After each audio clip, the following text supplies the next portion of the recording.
धरती, धरती, धरा, भूमि, पृथ्वी, न जाने कितने नाम, जितने नाम उससे ज़्यादा इसके काम।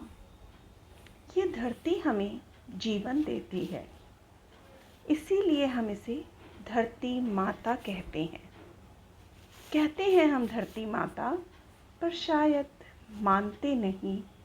इसीलिए आज की इस कविता में कवि सर्वेश्वर दयाल सक्सेना जी ये कहते हैं कि किस प्रकार हमें धरती के प्रति अपना कर्तव्य निभाना चाहिए, हमें क्या करना चाहिए और क्या नहीं करना चाहिए। तो शुरू करते हैं। आज थोड़ी धरती पाऊं कविता का सार सुनते हैं।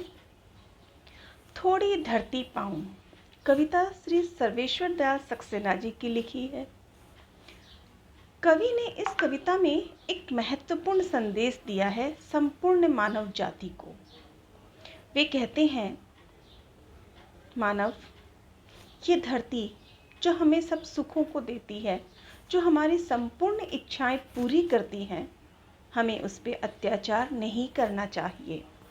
हमें अपनी धरती को गंदा, प्रदूषित या फिर पेड़ पौधों से विहीन नहीं करना चाहिए, क्योंकि अगर ये धरती सुरक्षित है तो ही हम लोग सुरक्षित हैं। अगर पर्यावरण का संतुलन बिगड़ता है तो उसकी सज़ा हमें ही भुगतनी पड़ेगी। पेड़ पौधे कटेंगे तो ऑक्सीजन कम होगा, नुकसान तो हमारा ही होगा। अतः हमें प्रकृति सहित जो इसके अंतर्गत आते हैं, पेड़ पौधे, पशु पक्षी, नदी, पहाड़, यानी कि संपूर्ण जीव जगत वनस्पति की सुरक्षा करनी चाहिए और साथ ही हमें अधिक से अधिक पेड़ पौधों का संरक्षण करना चाहिए। ये पेड़ पौधे, ये जंगल, ये पशु पक्षियों का घर है, ये उनका आवास है।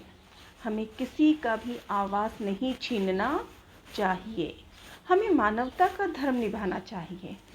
हमें दानव बनकर हमारे इस दुनिया में जहर नहीं घोलना, हमें अमृत बरसाना है, प्रेम का, अपनेपन का, मानवता का, और साथ ही साथ हमें इस धरती के प्रति कृतज्ञ रहना है, इसके एहसानों को मानना है।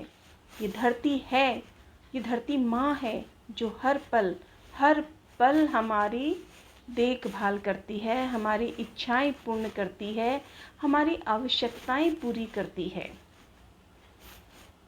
इस कविता में कवि की जो इच्छाएं हैं वो कुछ इस प्रकार है। पहली, कवि चाहते हैं धरती को सुंदर और हरियाली से भरा रखें, जैसी ईश्वर ने इसे बनाई थी। पशु पक्षियों के रहने और प्रकृति की सुंदरता का आनंद लेने के लिए वे अधिक से अधिक बाग बगीचा, पेड़ पौधे लगाना चाहते हैं। कवि की कई इच्छाएं हैं, पर धरती को मानव ने इतना प्रदूषित कर दिया कि कवि की कुछ इच्छाएं पूरी नहीं हो पाती। इसलिए वो सबसे निवेदन करते हैं, धरती बचाओ।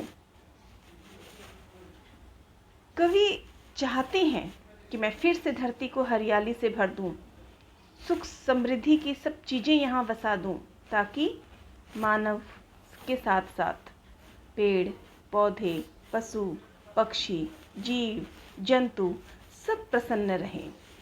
हमें हर समय पेड़ों पे लगे हुए फूल फल दिखें, हमें हमेशा पक्षियों की कलरव सुनाई दे, पक्षियों का कलरव, पक्षियों का उड़ना, पक्षियों की चहचहाहट हमें खुशियाँ देती रहें।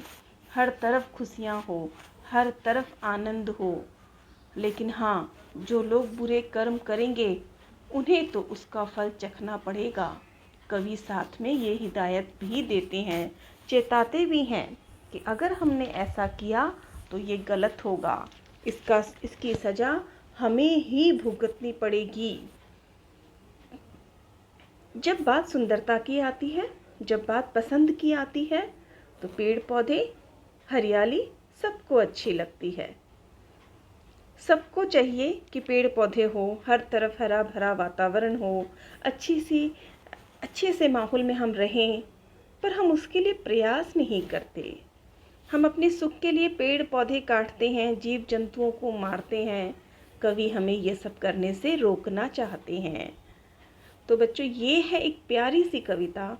शीर्षक ही कितना है, थोड़ी धरती पाऊं।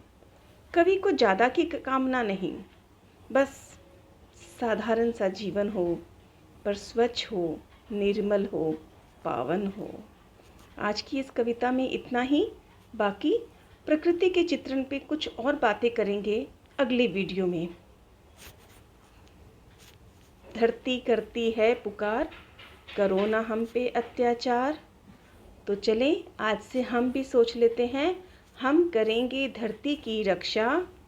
हम करेंगे धरती की रक्षा, तभी तो होगी हम सबकी सुरक्षा। धन्यवाद।